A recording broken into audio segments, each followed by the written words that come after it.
Welcome back.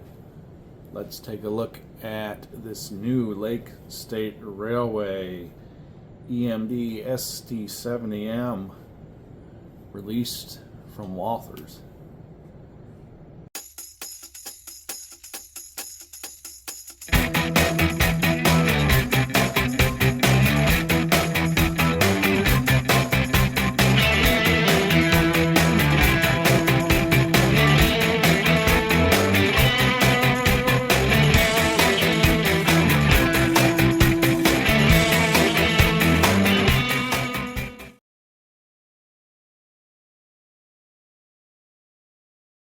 This locomotive is part of Walthers Mainline series, which means it runs in the slightly more affordable bracket.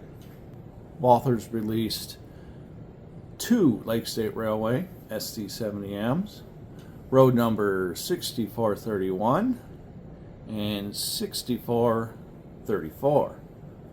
I do want to point out that about a month prior to the release of these locomotives, Athearn released a variation of their own of the exact same locomotive, the exact same road numbers, but they ran theirs in the Athearn Genesis line, which means the detail level, the lighting effects, and the sound were a little bit better on the Athearn Genesis models. But the biggest thing to take from this is the cost. Walthers Mainline products are usually lesser expensive on purpose. It's more budget friendly. If the Mainline series has fewer detail components, the sound quality may not be as crisp and not as many lighting effects, and that's perfectly fine. These locomotives retailed at $195 each through trainworld.com. Alright, enough on the comparisons there between the two brands. We're really here to take a look at this particular model, or shall I say both models.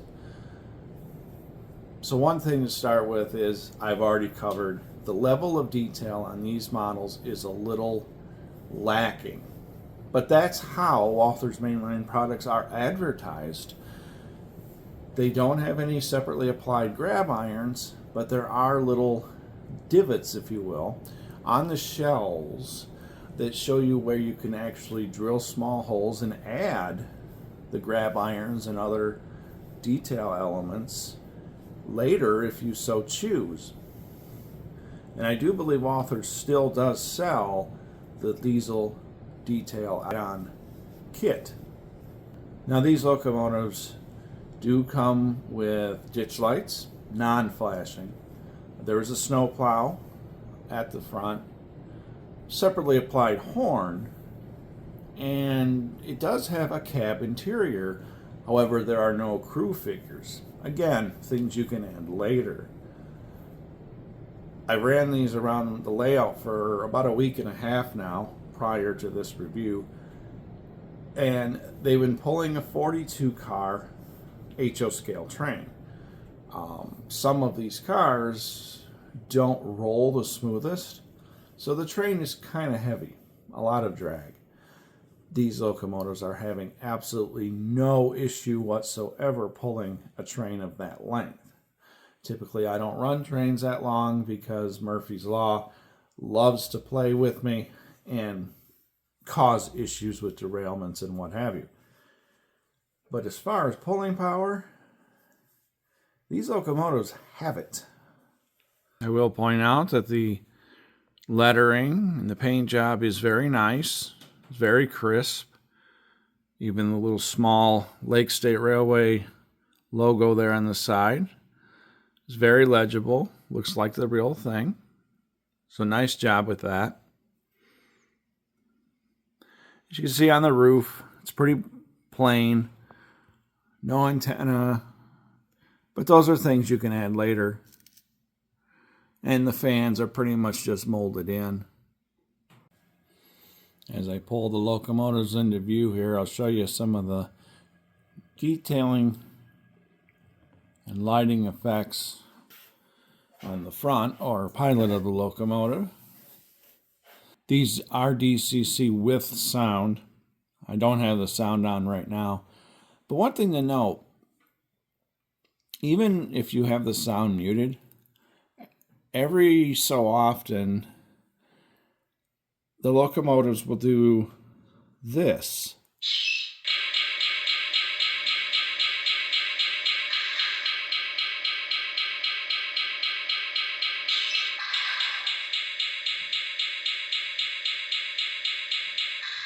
On their own, as they're traveling around the layout, even if the prime mover and all the other sounds are muted. By the way, I did that by pressing F7 on the throttle. But with most locomotives, of course, 0 is your light. And you can see next to the headlight are nicely printed number boards. However, I don't believe they are lit in any way. F5, which usually does lighting effects of some sort, doesn't seem to do anything in this one. But F6 turns on the ditch lights. Here's the bell. And the horn.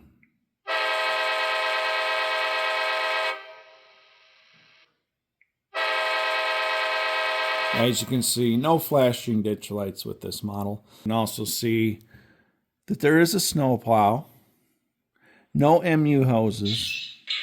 Ah, there you go, like I was saying. I didn't press anything. It's just doing that on its own. It does that right out of the box. These are the only locomotives I have that have ever done this, so I don't know if this is a feature of the decoder that's inside or if it's something that might be messed up. But it's doing it in both locomotives, so I think it's intentional. I pulled out the manual to see what all the functions and what the decoder is. It's an ESU sound decoder.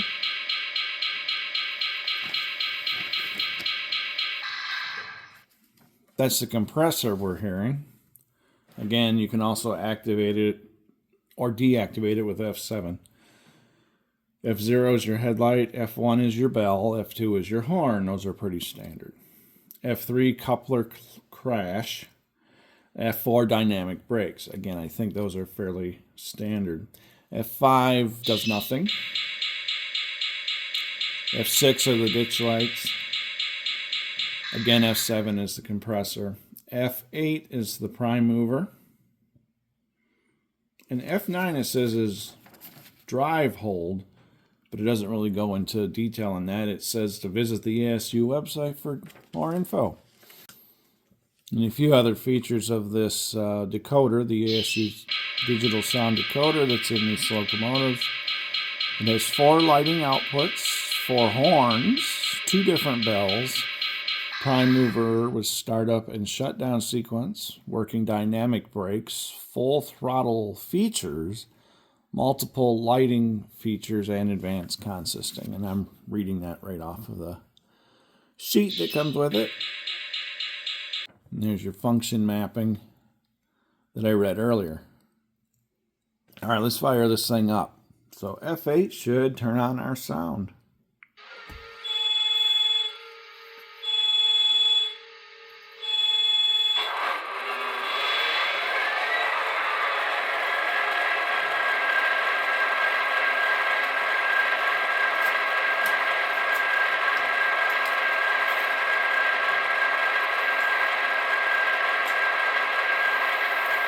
It's pretty loud out of the box.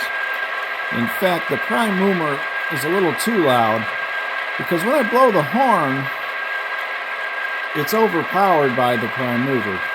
Listen.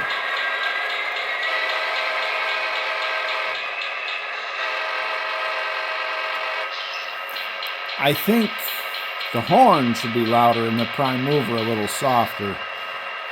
In my opinion, the horn should be the loudest thing on the locomotive because it's supposed to alert traffic and such that there's a train coming. Again, no flashing ditch lights. The sound is not crystal clear. Let's see how these things perform.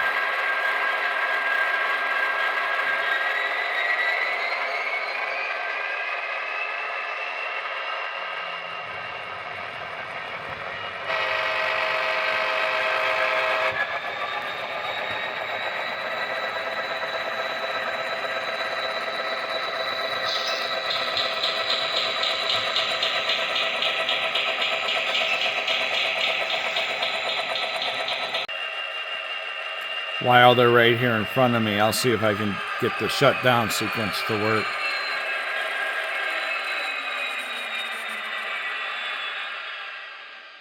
There we go. As I mentioned, I've been running these two locomotives MU'd together, pulling a 42 car length train around the layout for about a week and a half. But I'm going to see just how much a single locomotive can pull. So, I have the sound and everything muted. Grab my throttle here, and let's just see what it does.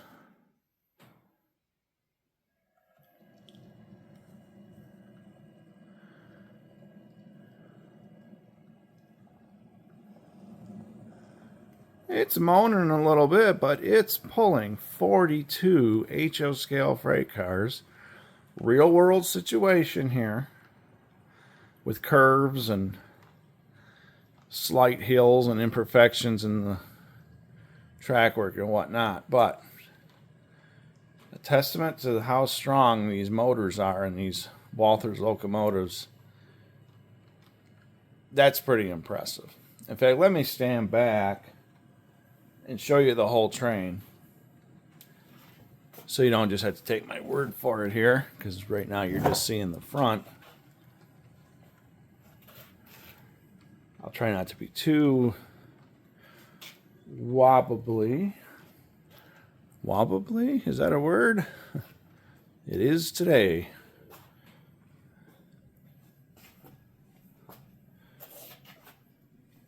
Straining a little bit, but is doing it.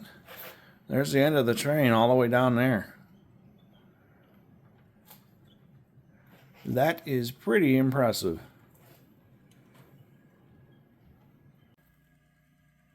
Here I thought I'd show you just how perfectly speed matched these two locomotives are out of the box. That's pretty cool. And we're off.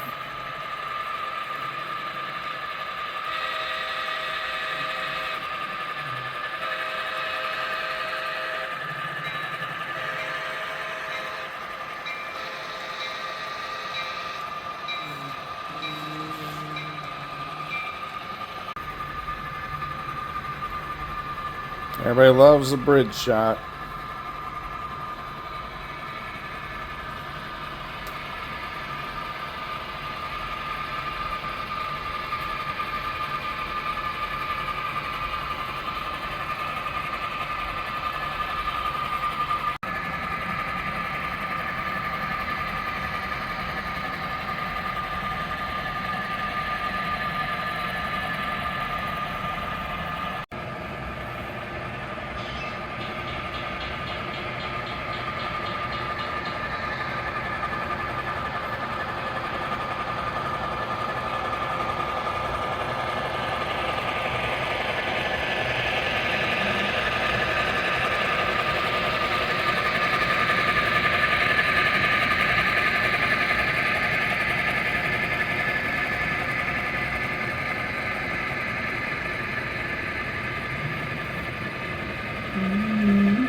I don't know if you can see the tail end of the train way over there.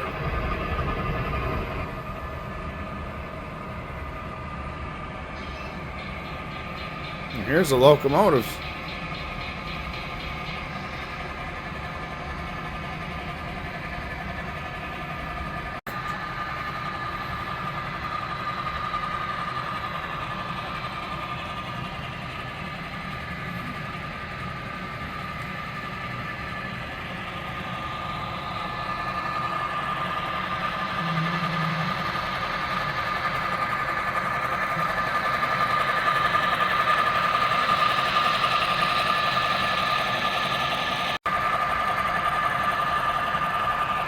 as a comparison of appearance.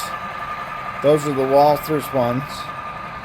And these two are Athearn Genesis units that I picked up about a year ago.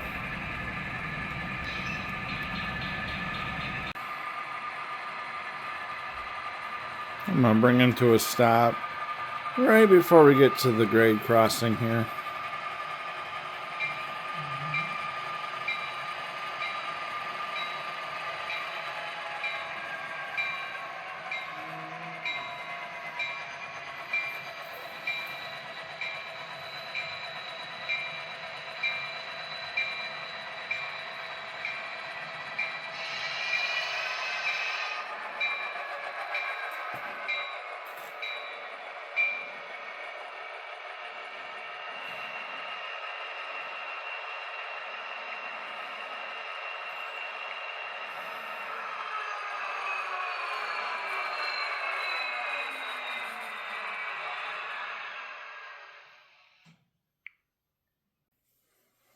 Well, that's it for now. Thanks for watching.